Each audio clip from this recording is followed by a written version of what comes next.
We got it.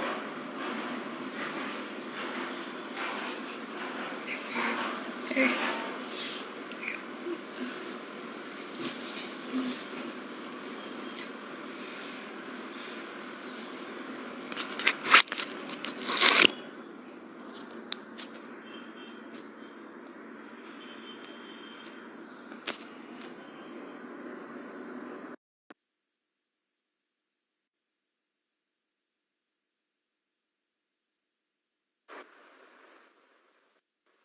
Hi. Hi. So, ma'am, we're just waiting for some people to come, and we'll start the session then. Sure.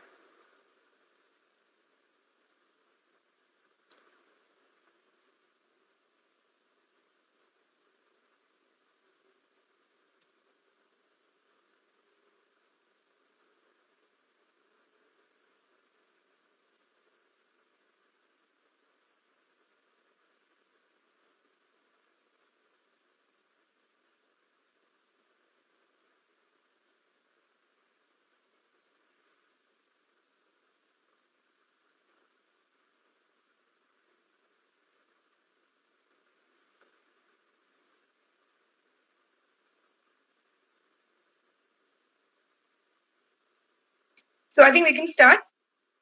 Okay. Yeah. So good evening. So we would like to thank everyone for being here with us today. So in today's session of Leo Break the Taboo, we the Leo Club is very pleased to welcome our guest, Dr. Ila Asthana. So mental health. I'm not doctor. Doctor. I'm so sorry. Okay. Okay. Yeah.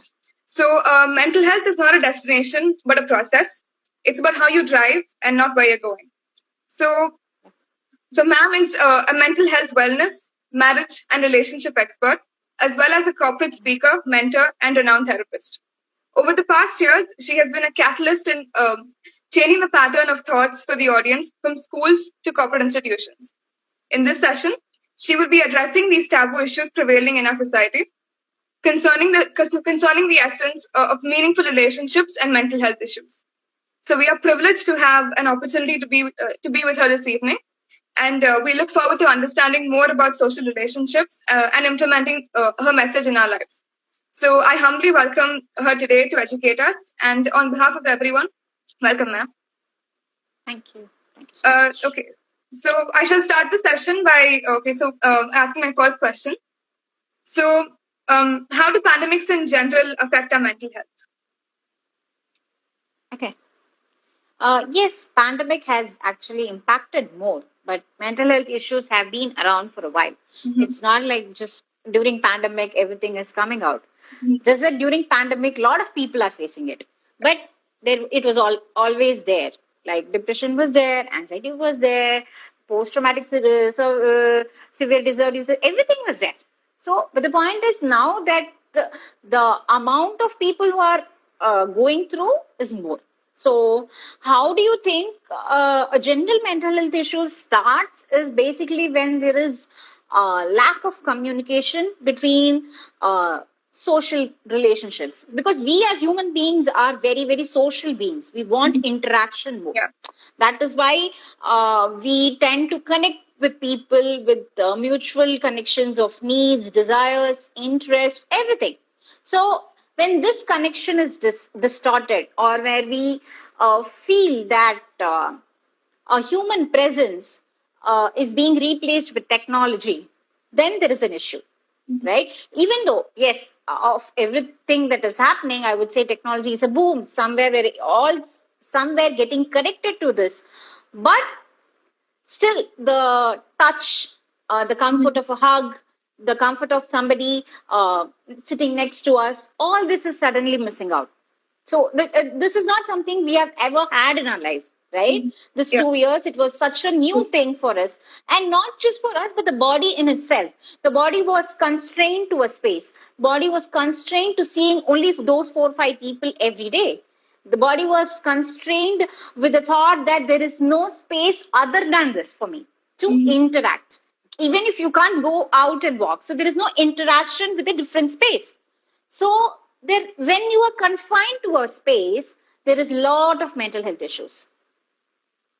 So that is why they say that more conversations happen, and not just confining to the space. When there is lack of communication, or when there is no space where somebody can openly communicate, where they are what they want to tell, or without any bias, without any judgment, without any fear of being judged, that's when we have a lot of mental health issues, because somewhere all of us are being judged for what we want to say. So when we know, if I'm going to communicate in this space, there is going to be a judgment that's going to come for me. So I don't want to face it. So might as well not say anything. But there is an inner voice inside us which always wants to speak up. And what we say, just shut up, stay inside. Yeah. So when there is not a congruence between the external space and your internal space, that's when it affects your mental health, emotional health, psychological health. Everything gets impacted. So, ma'am, are you saying it also affects our physical health, since our mental health is getting affected? Does it also affect our physical health? That someone has asked this question. So yeah, it does affect, because there is psychologically you still feel you are constrained to this space. I can do walking, I can do yoga, I can do meditation, everything is there. But then somewhere in the psychological phase, you tend to have the fact that you tend to subconsciously tell yourself that I'm not able to go out. I'm not able to go out to a gym. I'm not able to go for a Zumba class. I'm not able to do that. So when you say all these things to your body, the body starts to understand that physically also you're not active. Okay. So why is that so many people who have started doing so much of yoga, your diet and meditation, everything during pandemic, yet they are feeling low, yet they are not able to achieve? Because subconsciously we have registered it somewhere that I'm still not able to go out. We see that as a pro, and not something that we're able to do within these four walls. Okay. So when you have like, yes, I can do this, but when that but comes, then the subconscious mind is still waiting. Okay, what are you going to say to either you're going to make me feel better, or you're going to make me feel down. So usually after but comes, it is always, but it would have been better if I had gone out and did a yoga in my yoga class, where all of us could do. Yes, that is definitely there. That cannot be replaced. But are we not consciously registering that in our mind, saying that was better and this could do? Yes, that is definitely there. That cannot be replaced. But are we not consciously registering that in our mind, saying that was better and this is not? And when you say that, no matter how much physical activities you do, it is not consciously getting registered in your body. So yes, to some extent, physical health also has an impact when your mental health is not in the right frame of mind. When I'm not doing something wholeheartedly, it doesn't have an impact. I'm doing it because I need to do it. I'm doing it because my body weight I'm gaining. I need to do it. So when you have that compulsion, then there is an impact. You don't do anything because of a compulsion, you will not have any result. Do it because your body wants to do it. Do it because you want to do it for the fact that you enjoy doing it. Feel that enjoyment. So when you start enjoying and doing something, your pace would be a little slower, but your pace will be steady. Okay. You will be comfortable even if one day you're missing out. There will not be any guilt. Yeah. So what happens if you do it out of compulsion? You miss out one day, you start feeling guilty. You start feeling, oh my God, I missed my day. So if you're doing out of the passion, or I would say out of the joy, just for the fact that you love doing it, if you start love doing it, then one day is okay. You will not be so abusive and cursive towards yourself if you're just missing a day. Then bouncing back becomes easier if you are looking in this perspective. So yes, physical health matters a lot. Mental health has a direct impact on your physical health as well. And usually when you know somebody is depressed, when they are in very anxiety, a lot of times you have your sweaty hands throughout your day. Lot of visible things. You get headaches. Then there is a lot of loss of hair. All these things are visibly you can see. So when we say physical health, it's not just about reducing the weight, right? There is so much more to it. like a lot of people get pimples, a lot of people get hair losses. All these things matter. Their urine passage will be more. Some people get constipated because of the stress of the physical health and the mental health. So all these things matters a lot. Okay. So, ma'am, now coming to relationships. So, how do we deal with mental illness in a relationship? See, you need to understand if, say, I have a relationship with Aishwarya, okay, and for some reason, we both like each other a lot. We are the bestest of the friends. But what happens if I am the reason somewhere for your some particular sadness or some kind of problem that is happening in your life? I am the reason. So problem is we don't address that cause. I am the cause here. For you, I will be the cause. So what happens? You continue to have my conversation with me. You continue to have relationships with me. You don't set your boundaries. You don't have that open conversation saying you are the step back from you, I will bounce back. Right? So those kinds of boundaries are something that all of us have to understand. So why do you think that relationships of any kind, it's not just friendship, it could be a partner you're dating, a partner whom you might be married, or or sometimes even with parents, we have so much of difference of opinions. We might have that kind of, at that time, it is very, very important that we are setting our boundaries very clearly, understanding that they can also make mistakes and you can also make mistakes. Just because you love someone doesn't mean they can't make mistakes. Just because you love me doesn't mean I can't make mistake towards you. A human, yeah. We have that feeling, right? That, okay, I trusted you so much. How could you? Yes, you trusted me so much and I am a human being. I can break that trust. It hurts. But having that open conversation, giving yourself the time to heal is very, very important. If you don't give and then say, okay, fine, whatever it has happened, and then you move on, that means you're not addressing the issue. And somewhere, the impact of that issue or that wound still remains in your body. So when it is there in your body, it is there, it is very much stored, and your body doesn't forget. You might forget. So that's why they say it is very important in every relationship, whether it is mother, father, whether it's sibling, whether it is friendship, whether it's your partner who is dating, anything, it is very important how you are made to feel. Okay. Yeah. How you are made to feel, what kind of words are used. This is something that even if you forget, your body won't forget. That is completely stored in the body.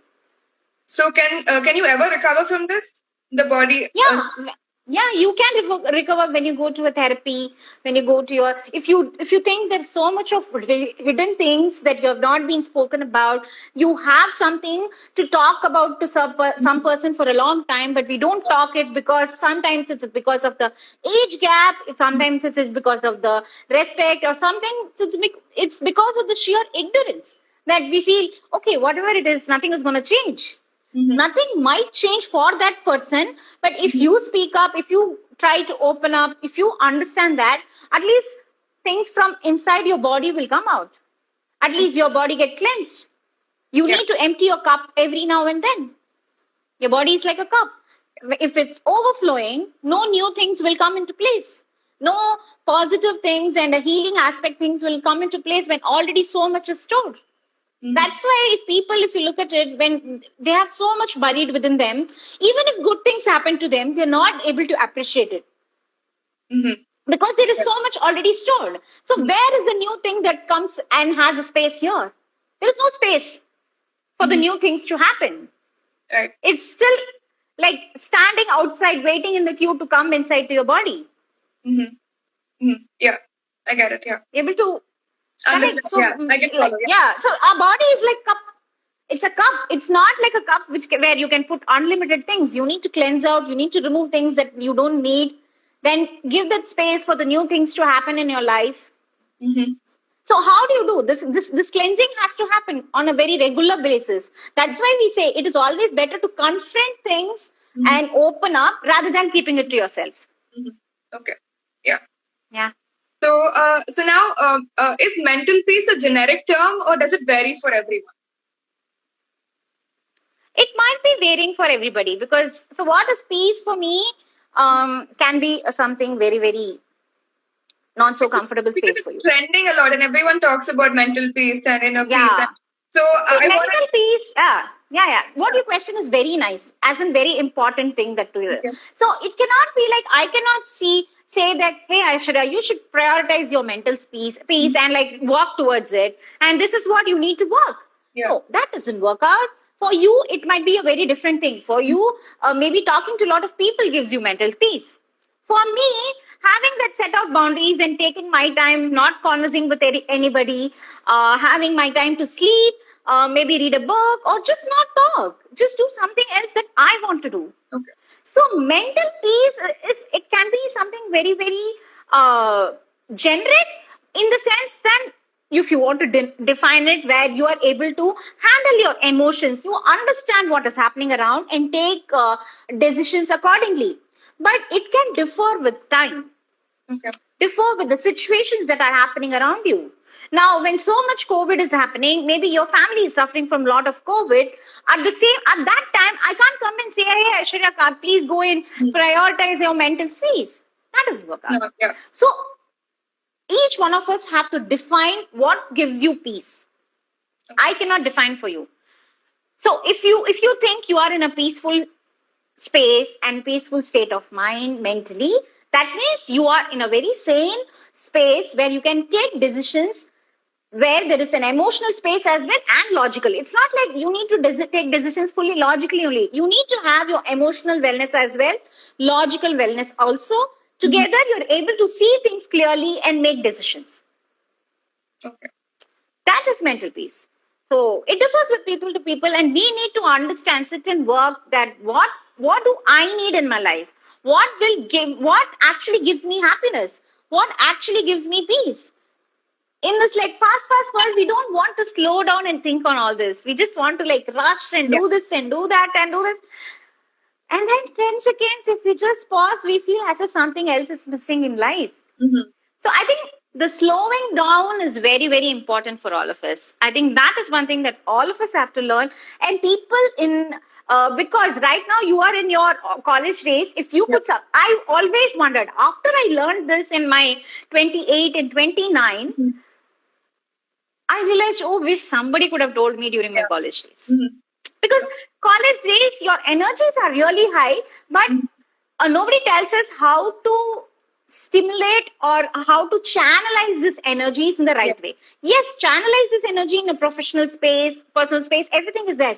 But sometimes taking the time for yourself, then consciously slowing down, all these things helps you to have better clarity in life, and also to cherish what is happening in your life. We just keep going and going.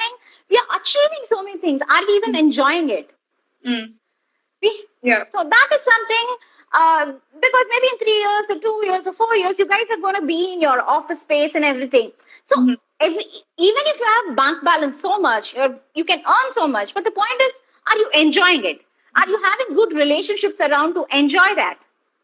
That is something that we all need to learn in college days. So, yeah. So, and one more thing is people distract themselves from their problems. So, do you think that helps their mental health, or is it bad for them? So, what do you have to say about? Yeah. Like so I'm not somebody in alcohol. Okay.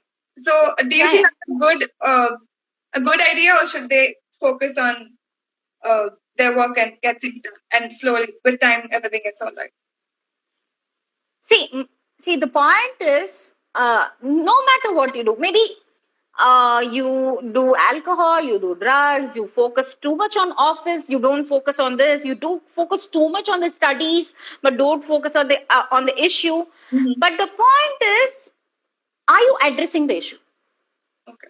If you don't address the issue, it'll never be solved. It'll always be there throughout your life. It's gonna haunt you. It is going to eat you. It is gonna be constantly behind subconsciously somewhere if you don't address it.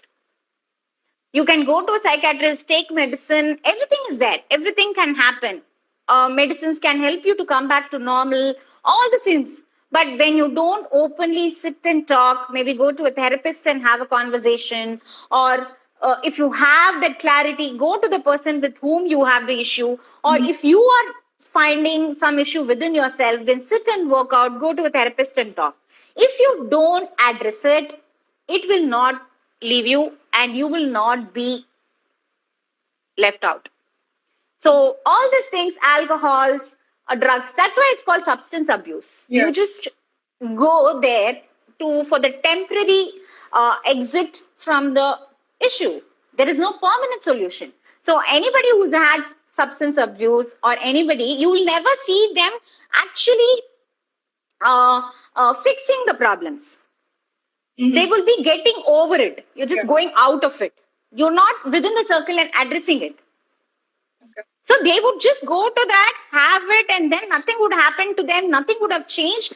And then months later, they would be coming back and then ground zero. Again, it's the same thing. And then they would try to fix on it. So that is never a solution for this.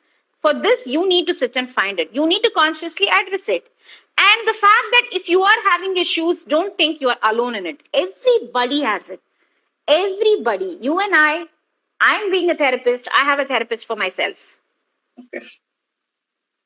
We are all therapists. I have so much. On a day-to-day basis, I listen to so many stories. So I also need to empty my buckets every now and then, because just because I'm a therapist, I cannot separate myself as individuals and get that emotional side outside me. Yeah. Yes, I need to be conscious and not start weeping and crying in front of my clients. Yeah. But I need a therapy where I need to be healed continuously. If any clients have such an impact, then my therapist would find it out and ensure that I'm out of it. Yeah. Okay. Right? Otherwise, I will have a very bad impact on my clients. Yeah. So it is very, very important that we address the issue. So there is no way that you can run away from your problems. Your problems are going to be there if you don't address it. Okay. So, ma'am, now it's kind of a personal question, but was there any story in your life that led you to become a therapist? Okay. Yeah. Life has not been that easy for me. A lot of financial issues and a lot of childhood trauma, adolescent trauma. I had a lot of issues, and for a very, very long time. Yes, psychology. I come from a media background. I'm into MA journalism, mass communication. So psychology has been a part of this journey. But yes, lot of personal issues with as a child, as an adolescent. Then there was a lot of times that I felt I was not heard. So all these things, when I look back and when I started writing stories and when I started interviewing a lot of people, talking to a lot of people, observing people around me, the only thing I felt, which was common throughout, all, irrespective of age, which is a toddler, a newborn baby, or a teenager, or an adolescent, or an adult, or a old age person, there was only one thing that all of us need. We all want to be heard. Like we want somebody to come and sit next to us and just hear out without any bias, without any judgment. So right? you want to be that person, that people. Yeah, I think I have been like that for a lot of years, for such a for my social circle, within my social circle. For a lot of my friends and family, I've been that kind of an anchor, and I always loved being that. And I always been not just for the known people, but also for random unknown people. I have been like, when you travel in bus, I have had people coming and talking to me, and then they'll be like, "It was just nice talking to you," and then they would just go. So maybe somewhere it was there within me. And I had an interest in my psychology, and I always wondered that I'm a very people person. I can connect with people, and I love being around people. The sheer fact that having a lot of people around, ensuring that relationships get nurtured, all this mattered to me from a very young age, maybe like 4th standard, 5th standard. I used to be like that. So somewhere my personality was something, and my life challenges that I had faced, that there were a lot of times when I wanted to be heard and I was not heard. So maybe, and I felt after years when I was in relationship, then there was a person who came into my life just to hear me out. Then I realized, oh my God, it was just amazing when somebody hears out. That was the first time. And then I realized, yes, this is what people need. This is what people long for. And if I can give, why not? But therapy is such a taboo in India. So people feel that you have to be damaged to attend therapy. So how do we actually go to therapy? Yeah. I think people just, you understand. Yeah. Yeah. Please go on. Yeah, there's a lot of taboo. Yeah. A lot of taboo, and a lot of people still feel I do a lot of charity work. This is not a job, or this is not a profession. This is not like something that will give me bread and butter. Yes, on a day-to-day basis, it doesn't give me, but then I have a good support system in my house that my partner earns a lot. So he's like, please go for it. This is what we need to do. This is what we need to give back to society. And I have that space to explore and wait and take the steps towards breaking these taboos. So yes, taboos. There are a lot of taboos in India. And slowly, because a lot of people are speaking up, a lot of people like me who are working towards breaking the taboo. Somewhere, so many taboos. Sex education was a huge taboo. Now we get so many people who are okay with it. Yes, we have a very, very long journey to go, but still we are kind of opening up. We're kind of understanding the power of sex education. And I know my intention is very clear. Down the line, if I'm looking back at my 60s and 70s when I turn back, I just want a generation where, just like if Aishwarya is having a fever, she would go to a physician. I will have to tell my child, if my child comes and says that I'm having an anxiety or a depression, I would say, let's go and see a therapist. That's all. I will not be saying that go sleep off and tomorrow everything is going to be okay. I would be so normalizing it and saying that, yes, let's book a therapist appointment. Let's just go and see her or see him. That's how normalized it has to be. So yeah, the journey is on. Taboos are there. A lot of barriers are there. And we are slowly going to make it normalize by making it more accessible to a lot of people. Because I remember during my college days, I would wonder, therapy is something that is for upper class people. So because it's costly, because it's not something that we can access. So a lot of us have that kind of an issue financially. So I don't like my every session costs like 300 rupees, 1 hour session. I'm trying to make it more accessible to a lot of people. All my workshops that I do, whether it is premarital, whatever related to relationships, what needs to be done, post getting married, how things are. You need to equip yourself with all those things. Today, relationships are not about reproduction. It's more about the emotional connect. So understanding all this is very, very important. So all my workshops are, nothing goes in 4-digit. It's all about 3-digit. So when you make things more accessible to people in terms of financial, make it online so that anybody and everybody can reach you out, all these things, we are trying to break the barriers somewhere. Yes, it's going to take a long journey to break the psychological barrier. But I believe if the money is less, people will take the first step in India to access it. So what kind of steps can we take to bring about this change, to make it less of a taboo than it is today? Talk. Bring out more topics like this. Talk. Shout. How do you think sati was stopped? How do you think women got educated in India? Somewhere Periyar, some Kamarajar has actually burnt their asses, have just spoken like crazy. They have just yelled in loudspeakers and so many spaces. If they can do, and today I am able to speak confidently with you, maybe today if we do, tomorrow for the next generation, they would be having a better space where nobody's going to judge them just because they're going to get depressed or just because they're anxious. So it's just conversation. Talk and talk. I'm talking. You are talking. All of us are talking. We are talking inside our houses. We are talking inside our social spaces. You're talking in your college spaces. Every opportunity, talk it out. So the problem is within our friend circle, we normalize it saying, okay, it's okay. You'll be fine in 2 days. maybe that person is going through an issue. Mm-hmm. Maybe, what do we say if some kind of saying, I'm feeling depressed? Mm-hmm. You can say, just go to a therapist and seek a therapist. Yeah. Right? The instant reaction that comes out of our body is this. Mm-hmm. Okay, it's normal. It's okay. 2 days, you'll be fine. It's just a matter of time. You'll be fine. Mm-hmm.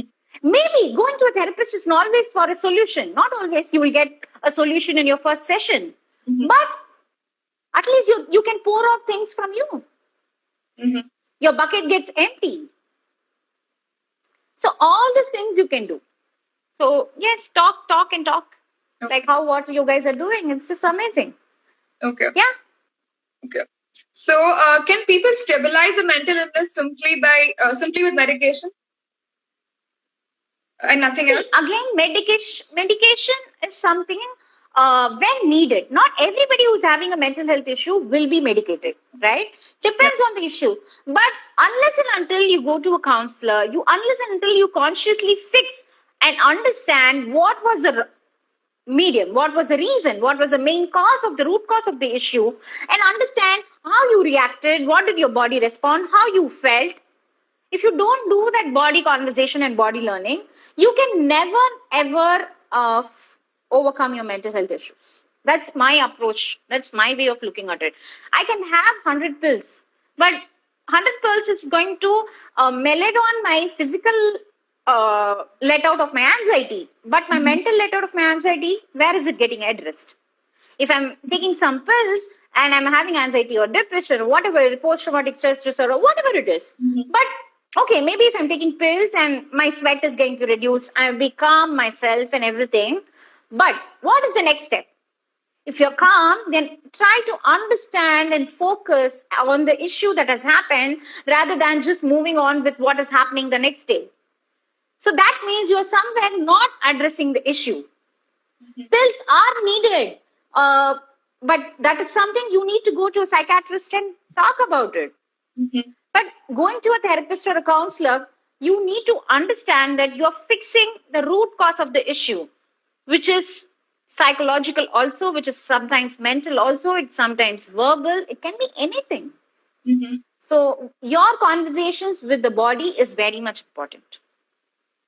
And now some people rely on just medication like antidepressants and don't go to therapy. Is that a good thing, or is therapy needed? Definitely. See, I look at it like that. You cannot come out of an issue. So antidepressant will come. What happens? You'll be fine. Maybe for months, 3 months, 4 months. So what happens? Suddenly, the same issues happening again and again. Mm-hmm. After 6 months, you come across same kind of a problem. Something like that comes, you again feel depressed. So again, you are actually eating the depression pills. So unless you fix why is that you're getting depressed, why in such a scenario, what is making you depressed, having that conversations, why meltdowns happen, why are you weeping, what is that making you angry in such a space? Mm-hmm. What is the trigger, what is the trauma that's stored in your body? If you don't address all this, I personally feel no matter how many antidepressants you take, you are never fixing the issue. It's just a temporary solution. Okay. So, ma'am, can you suggest ways to handle meltdowns and panic attacks? Because you can't always approach a therapist when you have one, right? Yeah. So in the moment, how do you deal with it? Sometimes slowing down helps. Understand why this panic attack is happening. What is it causing? And I always say this. Okay, you're going to an interview and there is a panic attack. You are panicked because you don't know what is going to happen. Either you're selected, either you're rejected, or you don't know what kind of questions they're going to come. All this can create a lot of panic attacks. Yeah. So just ask yourself, what is the worst thing that can happen in this probability, in this situation? Mm-hmm. What is the worst thing that can happen? I will not get a job. Yeah. That's it. Because the rest all is not in my control. Yeah. Somebody else is going to decide it. Mm-hmm. Somebody else is going to ask questions. I have done my preparation. So rest all is not in my hands. Whatever is in your hands, you are done and you're dusted. Mm-hmm. So every time you have a panic attack because of something, that something might happen, what is the worst thing that can happen? So in this scenario, it is going to be, you're not going to get shot. So is the world coming to end? No. It's just a Say, job. for instance, somebody is breaking up. Mm-hmm. Okay? Yeah. It's going to be, see, whatever you had to do for the relationship, you've done. Yeah. Whatever was there in your plate, you've given. Mm-hmm. So if the relationship is breaking, what is the worst that can happen? That person is going to go away from you. Yes. That is painful. Mm-hmm. You will have trauma. Yes. You will have emotional meltdown. Yes. Mm-hmm. Right? Mm-hmm. So all this thing is in your control. That person going away is not in your control. So understand what is in your control. The circle of control. You can be concerned. Circle of concern is, oh my God, she's going. Yes, that is a concern. Yeah. But she being in the relationship or she going out of a relationship is her choice. Yeah. You don't have a say. Mm-hmm. What you have a say in is the circle of control. How am I going to handle myself? How am I going to handle these emotions? How am I going to handle the trauma that is going to come up? How will I show up to other relationships around? Mm-hmm. That is something all of us has to understand. So there is a circle of control, there is a circle of concern. Mm-hmm. When you constantly focus on circle of concern, there is a panic attack.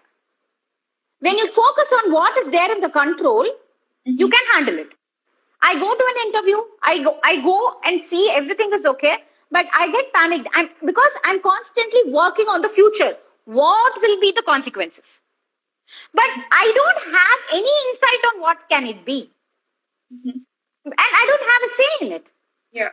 So rather to focus on that, every time in your life, why not focus on this circle of control, which is in your hands? Mm-hmm. Yeah. Because this much is only you can do. So give 100% to that. Mm-hmm. Rest all will happen when it has to happen. Okay. Because you can nothing forcefully do, whether it's health, wealth, relationships, anything for them. Nothing happens with force. Okay. And if it is happening with force, it will not last for long. Mm-hmm. Okay. So someone has asked this question about toxic relationships. So how does one realize that they are in a toxic relationship? So are there any signs or, because we're all... See, there are a lot of red flags people can actually see. See, there are millions of red flags. So understand first of all that what is a relationship? So if Aishwarya is in a relationship, so Aishwarya should define how the relationship would be. That person can be anybody. Yeah. X, Y, Z, anybody in it. But you should define how should a relationship be for you. Mm-hmm. So any healthy relationship, I don't believe in this kind of happy marriages, happy relationships. All those are kind of very fake or very shallow to me because it's morely focused on people taking pictures together, spending time, talking random things that are not connected with their relationship, talking things that will never be useful ever in life. Mm-hmm. At least that should at least help them to get insight about each other's personality. No, that is not going to happen today. So a happy relationship is something when Aishwarya feels safe, secure. It's not happy, sorry. A healthy relationship is a space where Aishwarya feels safe, secure, and valued. All three has to be there. All three comes in the basic human need. So when you are in a relationship, you need to feel safe. When I say it's not just physical space, but also your mental space, your emotional, you should feel safe to express things. You should feel safe that the person is not going to judge you no matter what. No matter what your opinion is. They would respect you as an individual. Okay. That is very, very important. Secured in the sense it's not just financial security. You need to be emotionally secured as an individual. You cannot be constantly be vulnerable and feeling sad and depressed because of somebody else's emotions happening in your life. And you should feel valued as a person. Like you have an opinion, you have an individual personality that needs to be respected. If that is not, if all these things are not there in a relationship, somewhere the relationship is just a shallow relationship. Okay. Because constantly we are eating each other. Mm-hmm. We are eating each other's emotional presence. Mm-hmm. That's when you feel that if this is not there, you feel exhausted in a relationship. You feel sucked up. You feel that that person is sucking all my energy. I'm not getting anything in return. So, right? So when it is mutual, when that person feels that, okay, is Aishwarya feeling safe, secured, and valued with me? They need to ask that to themselves as well as to Aishwarya. And you will need to ask to that person. So it is mutual. It is never individualistic. It cannot be like, hey, I'm feeling fine in this relationship. I don't know why he's thinking like that. If that is a relationship, that is the definition, then it's always going to be somewhere one-sided or something unbalanced. So if you need to balance it out, both have to take part equally in this. Okay. All my workshops are connected to these things only. Like, how should we, people say that you can never be prepared for marriage. I would say, I don't believe in that. You can, to some extent, yes, be prepared.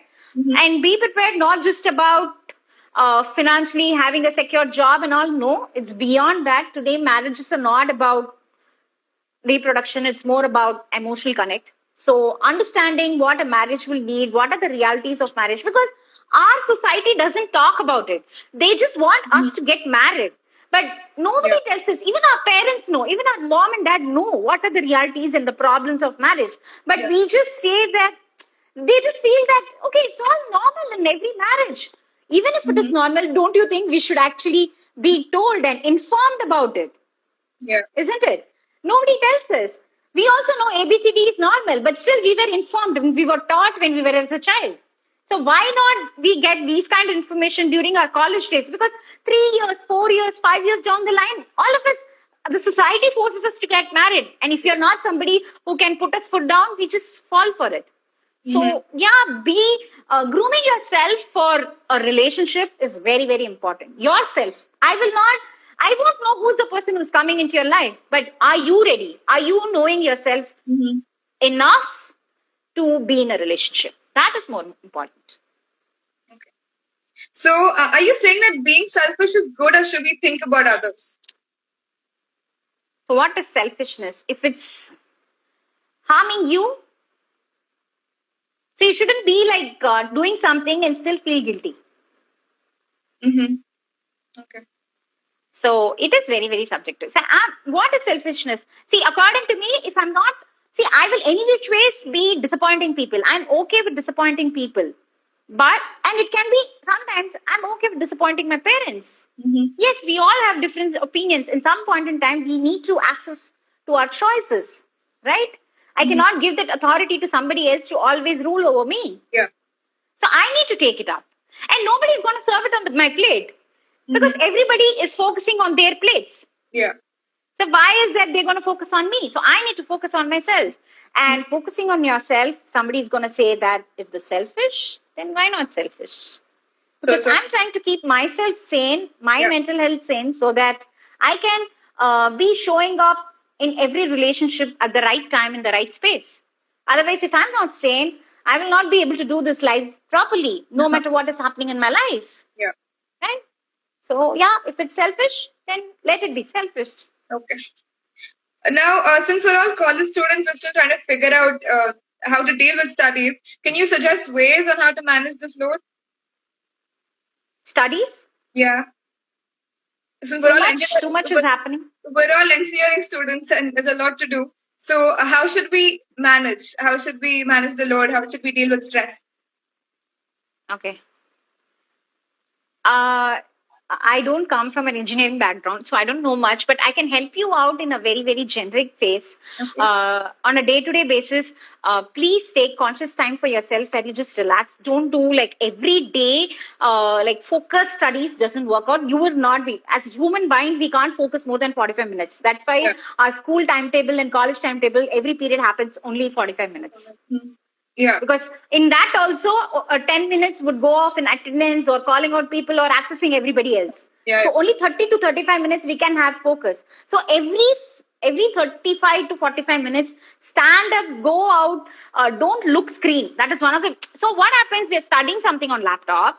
So after 35, 40 minutes, the instant switches towards another screen, that is mobile. Yeah.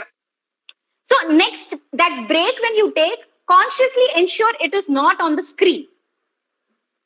Maybe go out, see something on the road, see nature, go to bathroom, drink water, or just sit quietly. It's okay. Why are we not okay sitting quietly without any gadgets around? So we need to consciously be that away space without gadgets. Say, for instance, for me, when I'm packed with clients every day, so I take a time when I'm far away from mobiles. I take a time when there is no technology around me. I take a time, I'm consciously out from Instagram at 9 max. Oh. I'm out. It's beyond that. It's a no Instagram time. Okay. Yes, that is causing an impact on the people who are trying to reach me. But if I don't take care of my health, how will I show up to my clients?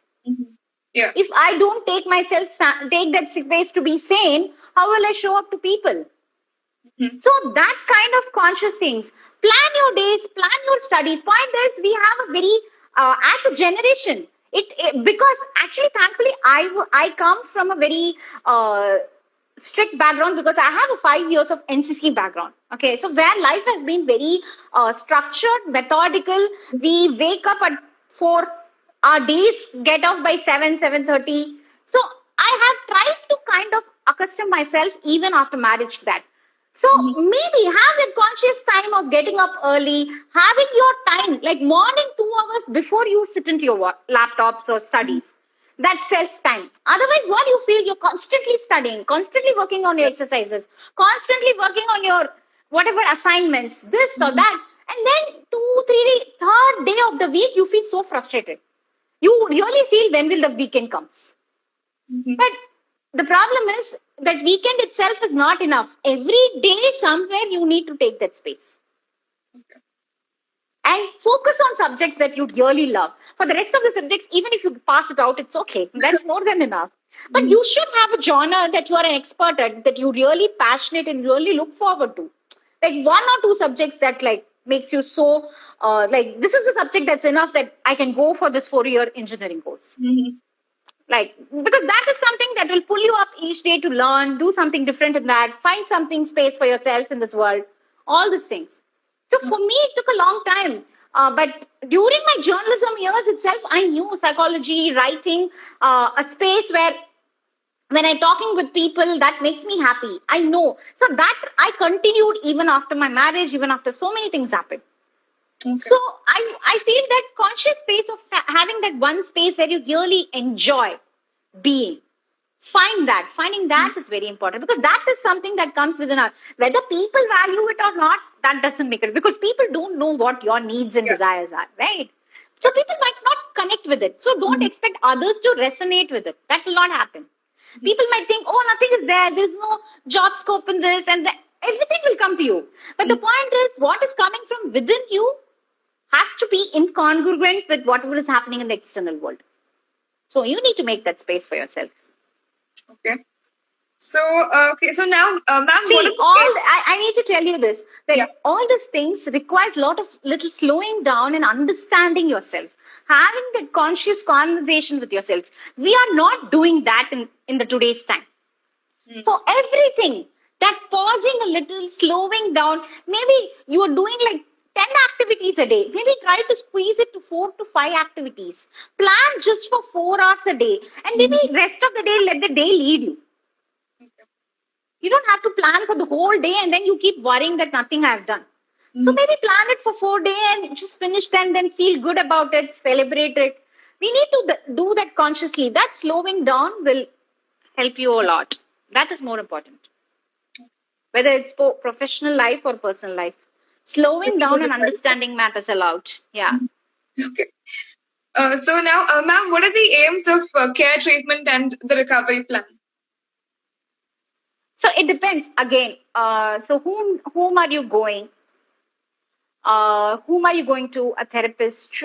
choose a right therapist for you.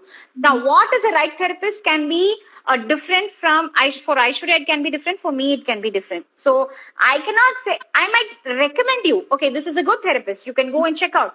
But will you have the same experience? That is going to be very different depending on your needs and your plans. So point is, you need to understand what are your needs, what are you looking for in a therapy, and what is that these sessions are going to help you out. So with your care provider, with your therapist, you need to ask, what will the session give me? What is that you are seeking? What is that the therapist can give you? So maybe if you both are in sync, then go talk. And if see, people come and ask me, how many sessions will it take? Trust me, I cannot judge it. You might think that 2 sessions is enough for me, but your body has to say, and that body will slowly say, because for years you have never slowed down. So suddenly one day you come and say to slow down, the body will be like, what is happening? What, something wrong happened to you? Some grief, something happened. So problem is, you will also not know whether 2 sessions or 4 sessions or 6 sessions. For me, I've had clients having 3 sessions. They would go back and then they will come back after 6 months, and then we have had it. So it depends completely. So all these things matters a lot. Ensure that your therapist whom you're going gives you some kind of activities to reciprocate, to constantly be in touch with whatever the therapies that we are working upon, whatever the sessions learnings happen, understand what is your need. So it can be comfortable for others, but remember, it should be comfortable for you. It's okay to explore different therapists. It's just like that. Like, you don't have to go to one person and stick to it out of compulsion, or just because you've selected, I have to be here. Not needed. If you don't like one person in the second session, pause it there and you can go to some other therapist. Because it's just like doctor. You have a cardiologist, you didn't have a good experience with the person. Next time you would not recommend to anybody, right? So if you don't recommend to anybody, you will not recommend for yourself also. So might as well not be sticking to it. So understand what is this therapy all about. Go read. We read about so many things. Go talk and read about it and seek this therapy. The therapies work a lot. Okay. So ma'am, is it true that more people in the world have died by suicide than by homicide? Yeah, very much. As per the UN, it's like 8 million people dying a year only in suicide. So the homicide, where I come and attack you, or it's somebody's terrorist or something else, that is much lesser. So imagine it's like one person every 40 seconds. So somewhere now we are talking, so many people are dying. That's how bad it is if you don't try to open up, if you don't have that kind of space, if you're not in that kind of a social circle, if you're not having that kind of a family construct where opening up is a taboo. So college, we are all. So let's empower ourselves, go out and seek. That's more important. So if a person who is struggling with depression, that person approaches me, how should I help that person? See, there are multiple things. A lot of us, we don't know the language of these kinds of conversations. So if somebody has passed away, we just say rest in peace. But after that, we don't know what to say. Right? So I think the kind of conversations you can say, I hear you. You don't have to say, like, everybody goes through this, you will come out of it. No, that is not what the person is seeking to hear. Sometimes silence works a lot. Just go by, sit. Just maybe say that I'm here for you anytime you need. Instead of saying that, like, you will get over this or things will be better in few days. So you don't know that person's grief, or you don't know what that person is going through. Or you can just say that whenever you want to talk, I'm here for you. And if you think that you need a person expert, please go and approach. So in that way, you're also opening the gates of therapist for that person. Maybe they would come to you first. And then maybe if they think that going to a therapist is fine, so you have already put the seed of going to a therapist to that person. So being open and also giving that space to talk with their pace, not forcing them to talk. Maybe they need that time to hold back. they would open up at their pace. So embracing their space and their pace is very, very important. But how to know how much? How do we know how much space we should give? Because some people may not approach at all, and maybe stay connected constantly. Have a watch on what they are doing, what kind of words they are using. Are they constantly saying that I don't know, life is going to not be the same, I don't know what will happen to me? If they are like constantly in this kind of negative vibes, pull them, talk to them.